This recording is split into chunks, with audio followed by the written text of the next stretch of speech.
Buenas tardes. Vamos a iniciar este segmento en Ecuador, donde faltan pocos días para que se cumpla el plazo que los organizadores del pasado paro nacional, recuerden, dieron en junio para llegar a resultados en las mesas de diálogo con el gobierno de ese país. De ambas partes del diálogo hay opiniones encontradas sobre los avances alcanzados. Nos explica nuestra corresponsal en Quito, Lourdes Stutzer. El próximo 12 de octubre, la ciudadanía debe recibir los resultados. El gobierno asegura que ha logrado llegar a 52 acuerdos en las mesas de diálogo y acepta que el tema más complejo sigue siendo implementar un subsidio focalizado a los combustibles. El tema de los subsidios de combustible es un tema muy complejo que lleva 30 años por lo menos en debate y en ciertos países nunca ha tenido solución. Yo creo que al final de la mesa vamos a marcar nosotros, además del hecho histórico, como indicó el ministro de Gobierno, vamos a marcar nosotros el inicio de un proceso que empezará con un piloto de la implementación de por lo menos ciertos criterios para ciertos sectores. Nunca antes el Ejecutivo se sentó a dialogar con las organizaciones, pero hoy rompemos esa historia.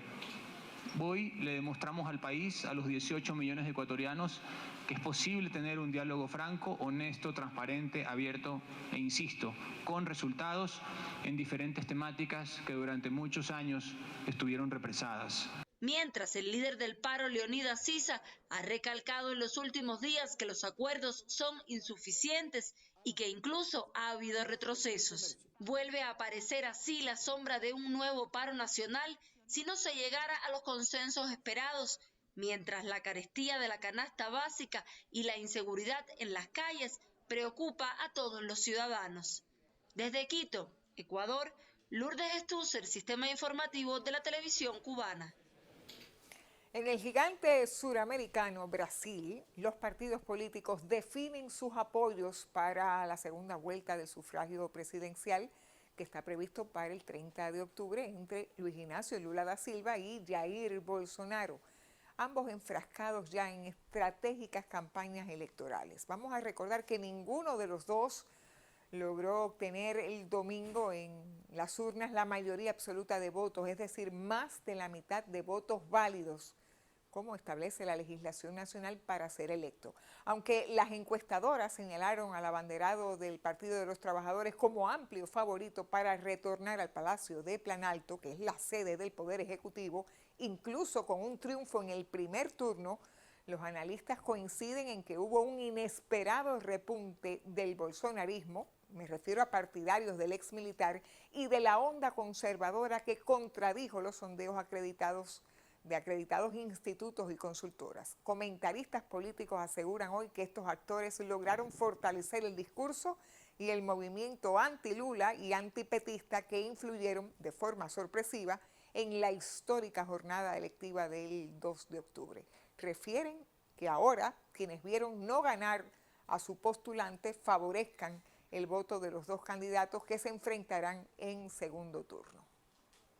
Por cierto, hoy el senador Marco Doval solicitó instalar una comisión parlamentaria de investigación para analizar y determinar los sistemas de las encuestas de intención de voto en Brasil por las principales empresas e institutos. Este pedido tiene que ver con la frustración de las predicciones en los sondeos de opinión por la cantidad de errores cometidos que compromete obviamente la credibilidad de las firmas de pesquisas electivas. Vamos a avanzar con más. Vamos a Europa del Este.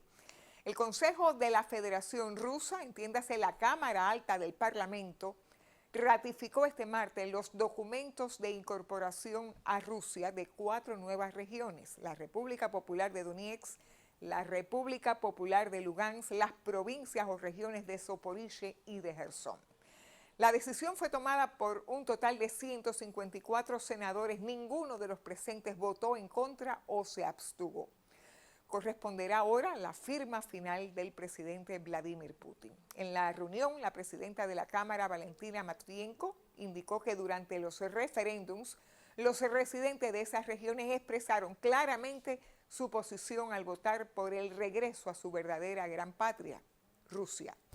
Matvienko señaló que los referéndums se celebraron en pleno cumplimiento de las normas del derecho internacional y la Carta de la ONU y recordó que esos territorios también tenían derecho a separarse de su Estado por razones humanitarias. Quiero terminar en Estados Unidos, donde las labores de rescate y recuperación continúan hoy en Florida. Recuerden que la cifra de víctimas mortales está rozando en estos momentos el centenar tras el paso del huracán Ian, cuyos perjuicios resultaron devastadores en la costa oeste. Al menos 100 personas han muerto debido al huracán Ian en Florida. La trágica cifra aumenta a medida que avanza la búsqueda de sobrevivientes en el estado. Las autoridades locales han recibido una lluvia de críticas por no haber insistido en el plan de evacuación. Se espera que Joe Biden visite Florida este miércoles tras haber visitado Puerto Rico el lunes. El mandatario prometió a la isla un paquete de ayuda valorado en $60 millones. Debido a las carreteras inundadas y los puentes arrasados en Florida, muchas personas permanecen aisladas. Ian es considerado uno de los huracanes más fuertes que ha tocado tierra en la costa oeste de la península de Florida, con vientos sostenidos de más de 240 kilómetros por hora y devastadoras inundaciones. Y antes de la despedida, les adelanto que en el transcurso de nuestra emisión, el colega Javier Ortiz abordará el encuentro que sostuvo la víspera el presidente de Colombia, Gustavo Petro, con el secretario de Estado de Estados Unidos, Anthony Blinken, en el que abordaron el papel de Cuba en los diálogos de paz. Así termino. Continúen con otras informaciones.